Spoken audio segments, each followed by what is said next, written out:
14h42. Le conseil municipal de Clavette est ouvert. Il me faut d'abord un secrétaire de séance ou une secrétaire de séance. Ils sont plusieurs là. C'est bien. Bon, Fabrice, alors. Allez, Fabrice. Il y a longtemps qu'il n'a pas été. Voilà. Donc, je vais vous donner lecture du procès verbal de la réunion du lundi 18 décembre, donc avant les fêtes, pour approbation du compte-rendu du dernier conseil municipal. Vous me ferez part de vos remarques éventuelles. Donc, à l'ordre du jour, nous avions 4 questions. Une première délibération et discussion autour de l'arrêt du projet des zones d'accélération des énergies renouvelables. Une deuxième délibération par rapport aux finances pour les travaux de rénovation des bâtiments scolaires, avec particulièrement une demande de subvention auprès du conseil départemental dans le cadre de gros travaux de réparation et d'aménagement dans les écoles. En délibération, toujours finance aussi, numéro 3, des travaux de rénovation également des bâtiments scolaires, mais cette fois-ci la demande de subvention portée sur la DSIL, la dotation de soutien à l'investissement local, par l'État. En voirie ensuite, la 4e délibération portée sur la mise à jour du classement de voirie communale avec le transfert de propriété d'une section de la route départementale 108, pour reclassement dans la voirie communale de la commune de Clavette. Pour résumer, sur le projet d'accélération des énergies renouvelables, nous avions décidé de toute façon d'attendre le 9 janvier, de repousser le vote final de façon à finir la consultation, sachant qu'on était censé donner à l'agglomération quand même la réponse au 31 décembre, mais entre 31 décembre, où tout le monde était en vacances, et 9 janvier, sachant qu'on avait ouvert deux créneaux de consultation supplémentaires. Donc nous avions décidé à l'unanimité d'attendre la consultation définitive des administrés. Ensuite, les travaux de rénovation des bâtiments scolaires, les 2 subventions ont été votées à l'unanimité. Donc ça au niveau des finances. Et la mise à jour du tableau de classement de la voirie communale, c'était en fait quelque chose de très ancien, une régularisation très ancienne, sachant que l'ancienne voirie qui était considérée comme départementale, c'était l'embranchement qui part vers Saint-Rogatien au niveau de ce qu'on appelle le carrefour des chasseurs, qui était resté départemental, alors que le contournement, la voirie directe qu'on utilise tous les jours, la 108, n'avait pas été classée par le département. Donc ça a été le moyen de régulariser de la part du département de la Charente-Maritime, avec notre accord et notre vote, les bonnes voiries et les bons propriétaires de voiries. Donc la 108 appartient intégralement au département, y compris le petit tronçon Carrefour des Chasseurs Nord Saint-Rogatien, et nous avons récupéré le bout de l'ancienne départementale du Carrefour des Chasseurs à l'entrée de Saint-Rogatien. Voilà. Est-ce que vous avez des remarques sur l'ordre du jour? Pas de remarques, donc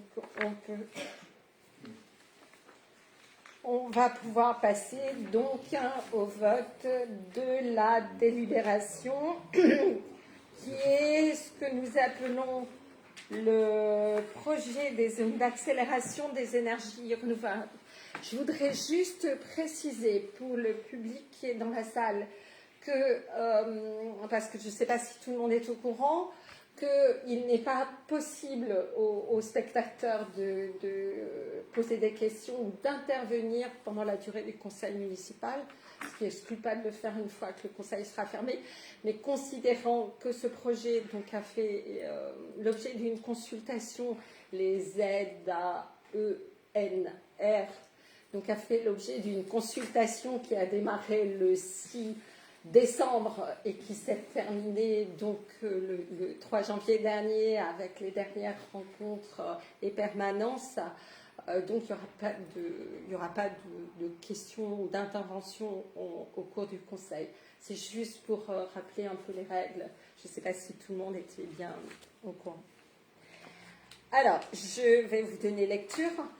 La loi donc 2023-175 du 10 mars, c'est une loi qui a été votée par le Parlement. Elle est relative à l'accélération de la production d'énergie renouvelable. C'est la fameuse loi dite APR. Elle vise à accélérer et simplifier donc les projets d'implantation de producteurs d'énergie, toute énergie confondue, et donc à répondre à des enjeux également d'acceptabilité locale.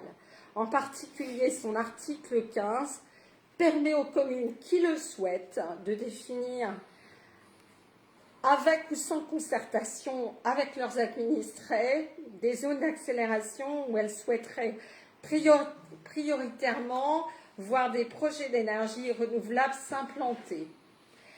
Les ZAENR, comme ils les appellent, peuvent concerner toutes les énergies renouvelables. Elles sont définies pour chaque catégorie de sources et de type d'installation. Elles tiennent compte de la nécessaire diversification des énergies renouvelables, des potentiels du territoire concerné, et elles tiennent compte normalement, théoriquement, des puissances d'énergie renouvelable déjà installées à l'échelle régionale ou départementale, plutôt, je précise.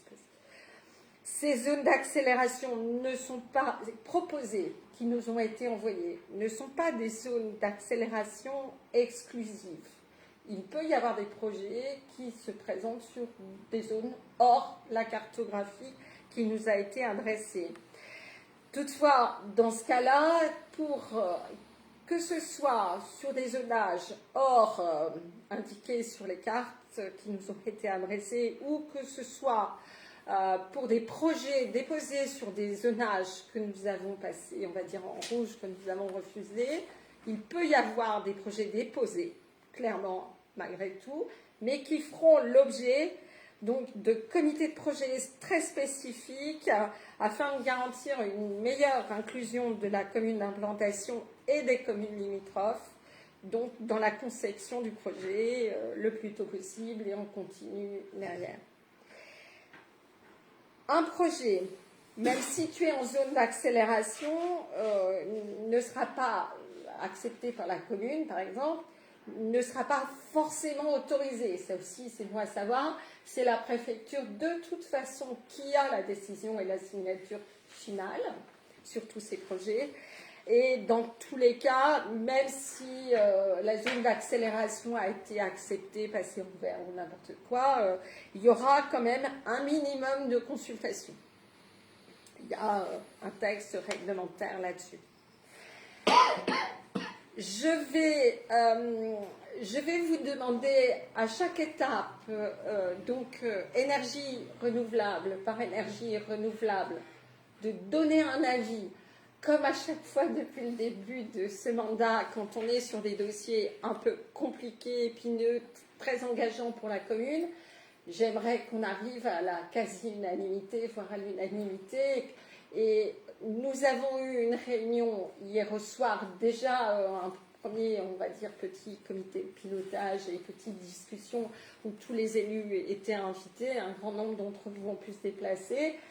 Nous répondrons à chaque question si nous avons les éléments de réponse, donc énergie renouvelable par énergie renouvelable, pour enfin arriver à un vote final, puisque c'est ce vote final qui devra être envoyé à la préfecture, au référent, donc puisqu'il y a un référent service transition énergétique et résilience et écologique également, sur la préfecture de Charente-Maritime, mais nous enverrons également, et c'est important, copie de ce document à la communauté d'agglomération, le service TER, donc transition énergétique et résilience écologique, qui de toute façon collationne pour la préfecture de Charente-Maritime, pour notre communauté d'agglomération, les avis des 28 communes. Je rappelle que nous avons lancé une consultation sur le dossier qui nous a été envoyé, une consultation qui a duré donc presque un mois, donc du 6 décembre au 3 janvier. Ça n'était pas obligatoire, nous l'avons fait à Clavette, un certain nombre de communes ne l'ont pas fait. Il n'y a pas de caractère obligatoire à ce type de consultation, mais c'est important que nous ayons entendu, lu, vu, etc., les avis de chacun, parce qu'il y a des personnes et des avis très pertinents dans le cahier que nous avons collationné. Le cahier donc de commentaires, d'appréciations, etc., est à la disposition de tout le monde. Il est là, on peut le refaire passer, il restera en mairie, il ne sera pas envoyé à la préfecture, c'est le vote qui sera envoyé, enfin donc la délibération totale qui sera envoyée à la préfecture. Donc, je vais commencer par donc la petite introduction. Donc, on est sur un appui de cartes proposé par le portail Cartographie des énergies renouvelables, mise en ligne par le ministère de l'écologie, à l'appui d'un travail de synthèse proposé par le service terre de la communauté d'agglomération, sur lequel nous allons porter donc les remarques suivantes qui vous sont proposées là. Alors, nous allons commencer sur le volet énergie éolienne, sur lequel nous avons, je dis bien sur lequel nous avons 3 diapositives, là, 3 slides sur le PDF. Dans un premier cas, on peut revenir juste en arrière. Voilà. Les cartes que vous avez là sont des cartes assez anciennes puisqu'elles sont issues, je veux dire, de la réglementation nationale. Elles ont été faites sur tout ce qui est zonage au-delà de 500 mètres des habitations. C'est une cartographie générale qui a été faite par l'État, qui nous a été retransmise via la communauté d'agglomération, qui situe, alors ce qui est en bleu, c'est la même chose, vous l'avez en rose et en bleu, des 2 couleurs, mais c'est strictement, ça ne veut pas dire qu'il y a des projets du tout, ça veut simplement dire qu'en bleu à droite ou en rose à gauche, ces zones-là se situent à plus de 500 mètres des habitations. C'est la première règle de base. Ça ne veut pas dire que les études approfondies ont été faites pour les périmètres de survol d'aviation ou les migrations d'oiseaux ou quoi que ce soit. Là, c'est simplement une cartographie qui date du dernier mandat qui situait tout ce qui est à plus de 500 mètres des habitations, puisque la loi est à 500 mètres. Alors, nous prenons acte de la carte qui a été proposée par l'État à l'origine, qui retrace l'ensemble de ces espaces de la commune. Certains sont déjà notés en zone rédhibitoire ou zone non potentiellement favorable. Ça ne veut pas dire pas favorable du tout, hein. Non potentiellement favorable. Donc ça, je reprends les textes. Nous avons rajouté, en ce qui nous concerne, nous avons toujours voté, nous avons toujours débattu dans ce sens pour faire remonter de forts enjeux de biodiversité sur la trame verte, la trame bleue, ces trames de corridors écologiques. Et nous avons déjà noté dans le passé la nécessité de replantation, de protéger le captage de classes mortiers, de renforcer donc les trames vertes. Donc là, pas d'originalité sur le sujet. On va passer. Alors, voilà ce qui nous avait été envoyé. On a donc rajouté aussi ce périmètre rayé là est un nouveau périmètre que nous n'avions pas précédemment, qui correspondrait. Là, il y a eu une réunion il n'y a pas très longtemps à l'automne. Vous savez qu'il y a un gros travail qui est fait autour du captage de casse-mortier pour renforcer la protection du captage, surtout pour identifier est-ce qu'il faut d'abord continuer à l'exploiter, le fermer, dans ce cas-là, quel est le bassin versant, quels sont les enjeux autour de ce captage, comment est alimentée la nappe de ce captage, etc. Nous n'avons toujours pas reçu l'ensemble des documents puisque c'est la préfecture qui tranche, qui avait donc nommé des experts pour toute l'étude du captage, c'est la communauté d'agglomération, le service de l'eau, qui de toute façon coporte avec la commune de Clavette. En l'occurrence, c'est Stéphane qui suit les réunions, etc. Ce périmètre est apparu pour la première fois à l'automne dernier, la fin octobre. Ce serait peut-être, mais nous n'avons rien reçu de l'État ni de la préfecture qui n'a pas définitivement validé les zonages encore, en tout cas qui ne nous a pas envoyé les documents. Dans le cas d'un captage, il y a plusieurs périmètres. Il y a le périmètre rapproché qui est l'enjeu le plus, on va dire, le plus... Comment ? Oui, le plus important, l'enjeu primordial de protection de la nappe. Il y a ensuite des périmètres élargis. En général, il y a 3 périmètres. Donc ça, est-ce que c'est le périmètre rapproché ? D'après la réunion que Stéphane a eue, ce serait une nouvelle définition du périmètre rapproché du captage. Mais il faut dire que là, les deux choses se percutent. Cette loi, cette zone d'accélération des énergies renouvelables qui se positionne en tenant compte d'un captage, si on avait pu gagner quelques mois, on aurait eu des informations définitives de la préfecture que nous n'avons toujours pas. Donc nous n'avons pas tous les éléments concernant le captage. Donc comme c'est un document qui va être envoyé à la préfecture en copie à la communauté d'agglomération, voilà, cette zone à rayures, nous posons la question, est-ce le nouveau périmètre rapproché du captage? En tout cas, c'est une zone qui a été proposée par la communauté d'agglomération comme une zone potentiellement pour l'implantation d'éoliennes.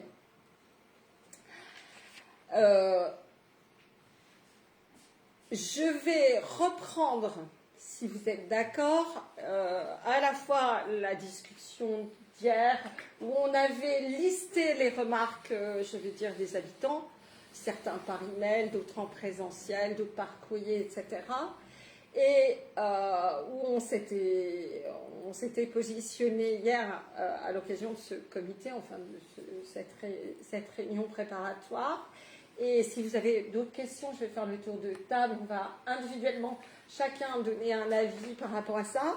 Donc hier, on avait vu donc éolien sur la zone proposée par l'Aglo, c'était captage de casse-mortier. Pourquoi? Nous l'avons passé en rouge comme un avis négatif de la commune.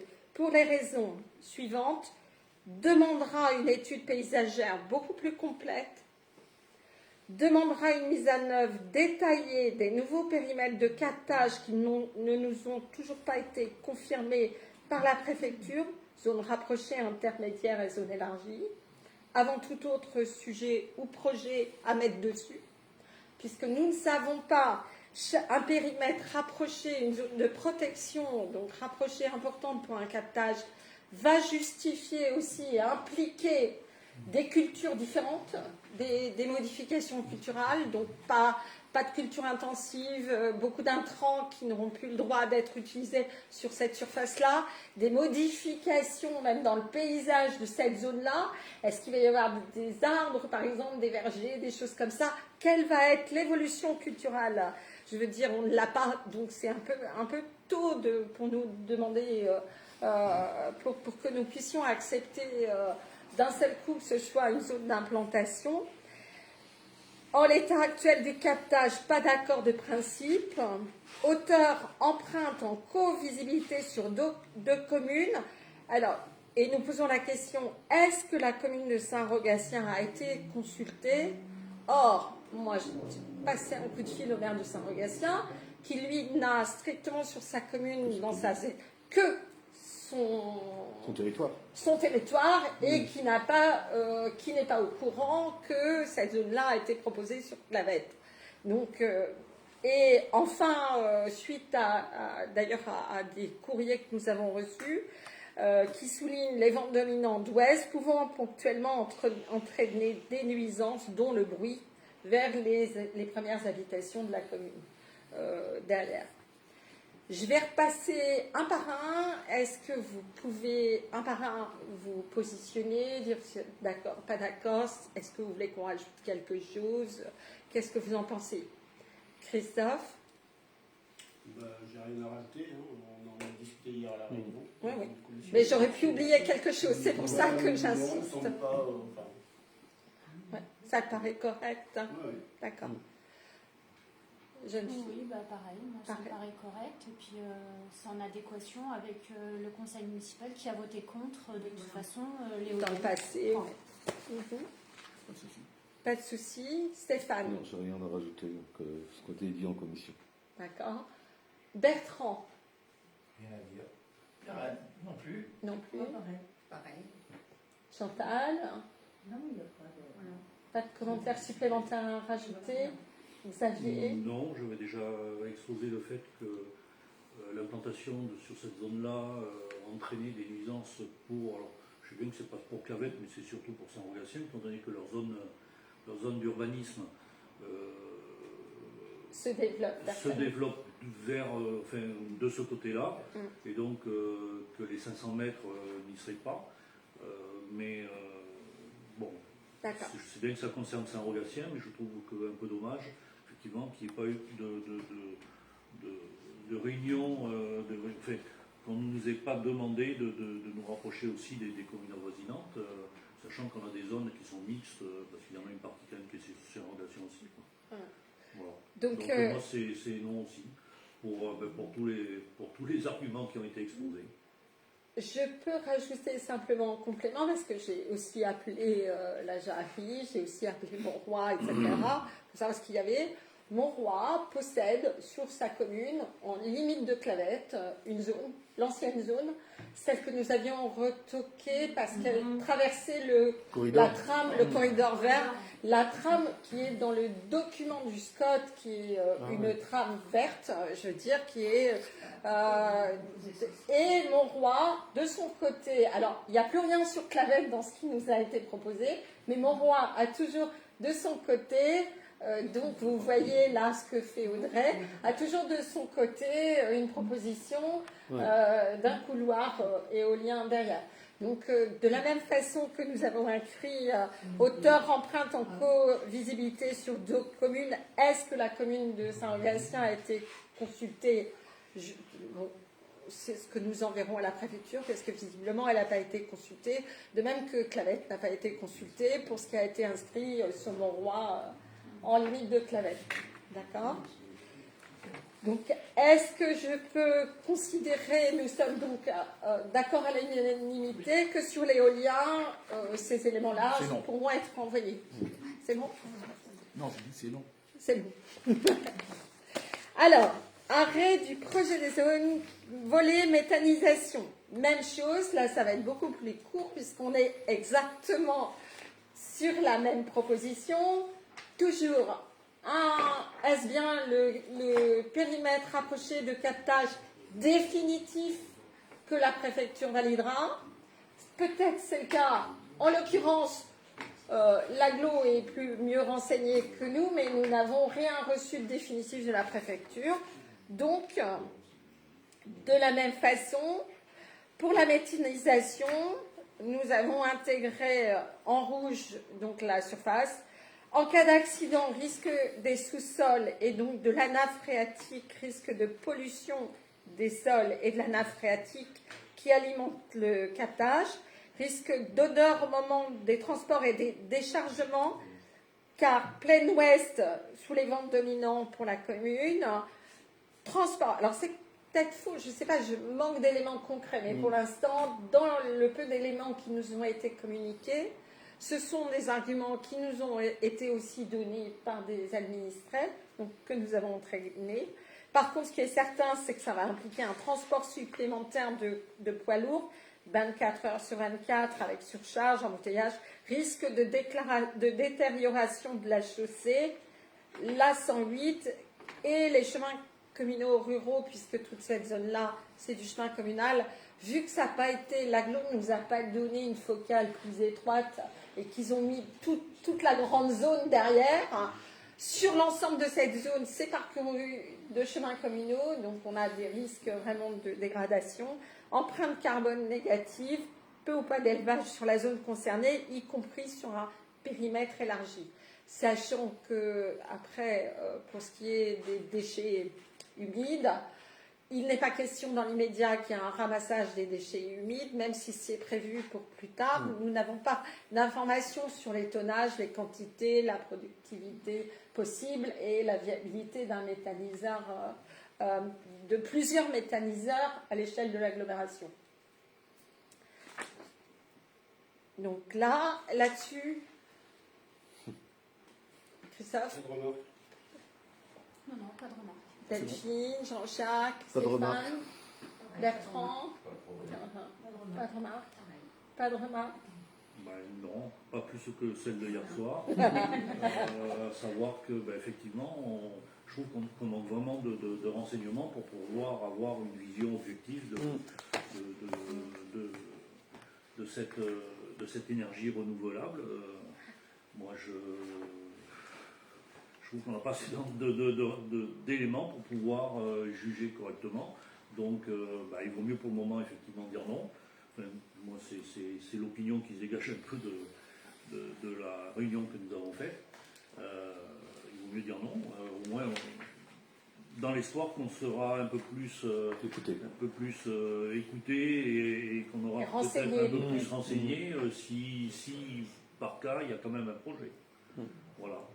Parfait. Donc, alors, exposé. Le volet énergie solaire. Donc là, par contre, non seulement le conseil municipal a validé la proposition de l'agglomération qui concernait donc une carte, mais a même rajouté une zone qui n'avait pas été mise. C'est une suggestion d'ailleurs de Delphine. Donc c'est le long du chemin du chapitre. N'oubliez pas, là on est sur du solaire, énergie solaire, mais pas photovoltaïque. On n'a pas pour l'instant de définition. Est-ce que c'est chauffe-eau solaire aussi? Ça m'étonnerait puisqu'on est sur des zones en espace rural. Mais en tout cas, parc solaire au sol, ombrière photovoltaïque sur l'ensemble de ces sujets-là. N'oubliez pas que chemin du chapitre, il y a la ruine, de l'ancien garage de la laiterie, de l'ancienne porcherie derrière. Il y a la pompe de refoulement.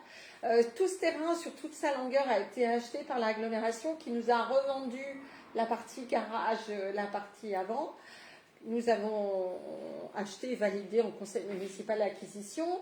Il y a une partie qui est gardée par la communauté d'agglomération pour refaire à neuf une pompe de refoulement des eaux usées. C'est le service assainissement qui s'en occupera. C'est prévu normalement courant 2025. Bon, après, on va voir. Les épisodes de grosses pluies que nous avons eus ces dernières semaines risquent de chambouler un peu les priorités du service. Pour autant, la pompe de refoulement sera refaite, ce qui n'empêche pas d'avoir des ombrières au-dessus, par exemple, assez haut pour ne pas gêner les camions, qui viendront pour l'entretien ou les interventions.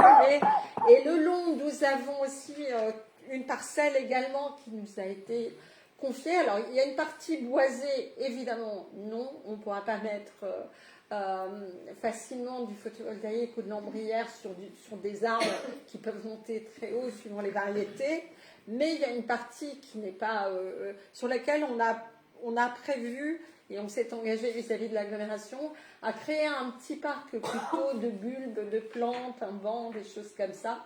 Donc on propose éventuellement, suivant les projets, il n'y a pas de projet, hein, on est juste sur une zone d'accélération théorique.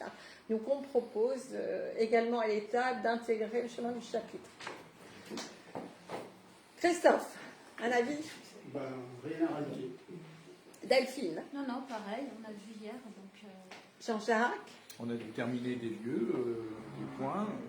Non, Ça marche. je crois qu'on a cherché un maximum déjà. On a cherché un maximum de points. Non, pareil. Stéphane? Tout a été fait. Bertrand? Fabrice? Fabrice, pareil? Pareil. Ni plus ni moins. Pareil.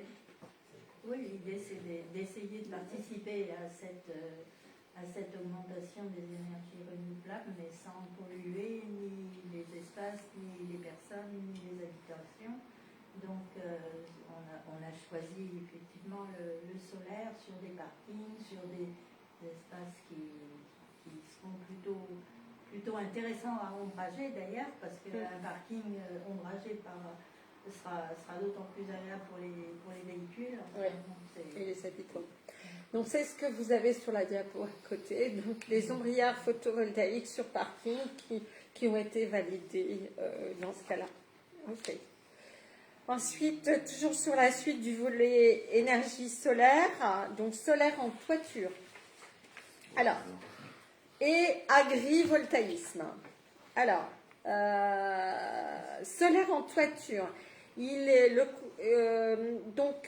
conseil municipal approuve l'ensemble des cartes proposées par les services de l'agglomération pour les chapitres parcs solaires au sol, ombrières photovoltaïques, avec l'ajout du chemin du chapitre, solaire en toiture et agrivoltaïsme pour l'intégralité des parcelles classées en zone A et NF. NF, c'est les zones jardins. On en a une ou deux en bordure de Pomeroux, on en a une entre le chapitre et le grand chemin, là, un terrain derrière. Alors, par contre, nous avons rajouté des exclusions. La zone AP,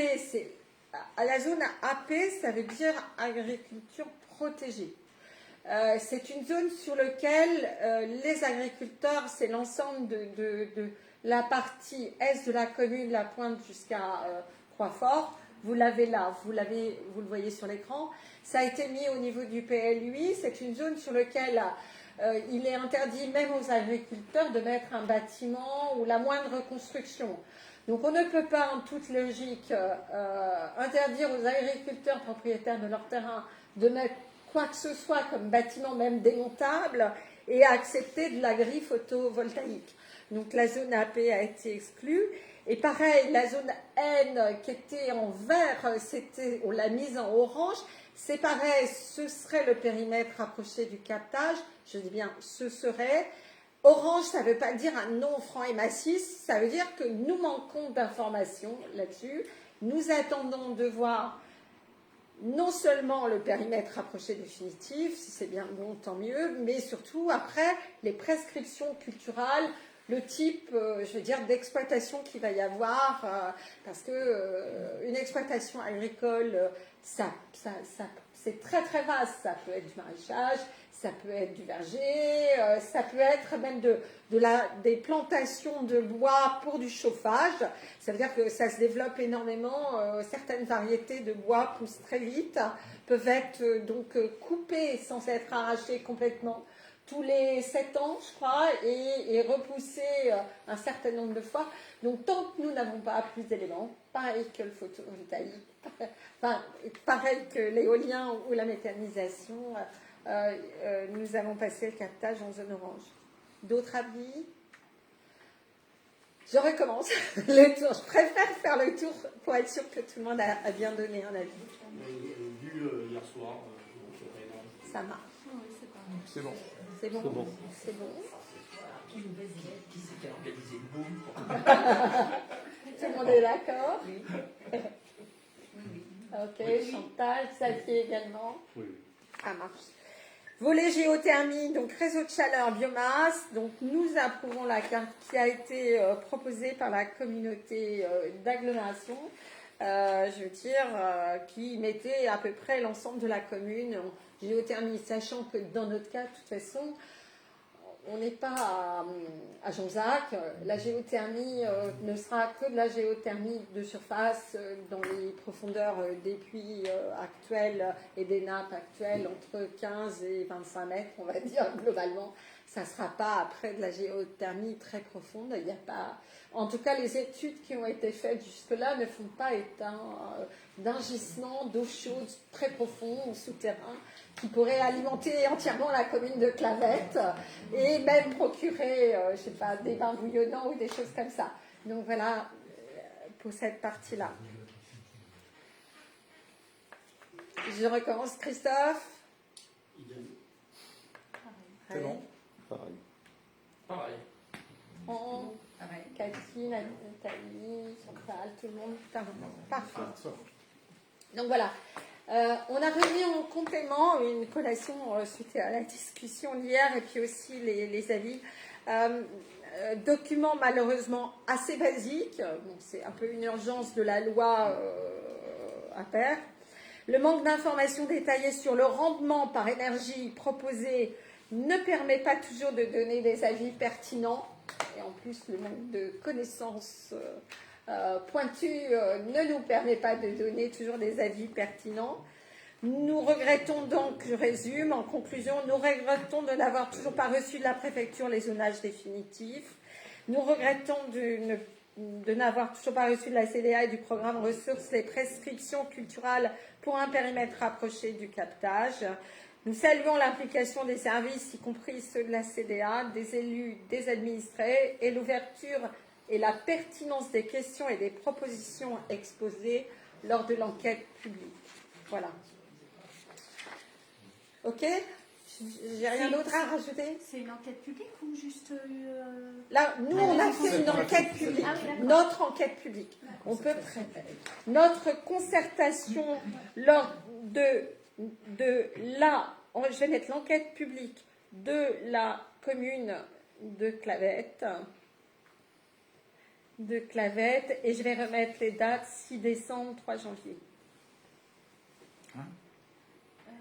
Les dates de l'enquête. Si, le premier renvoi par Internet sur le site, sur Facebook, et puis ensuite les permanences derrière. Tout ça a été la première fois lancé, les premiers supports, on va dire, d'informations ont été diffusés le 6 décembre, et la dernière consultation était le 3 janvier.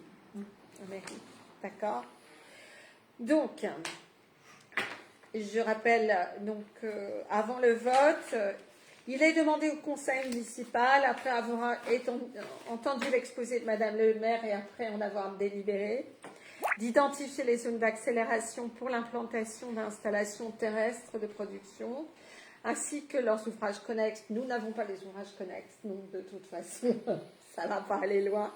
De dire que la note de synthèse proposée et rectifiée par le service terre de la communauté d'agglomération de La Rochelle et rectifiée par le conseil municipal de Clavette sera annexée donc à la présente délibération.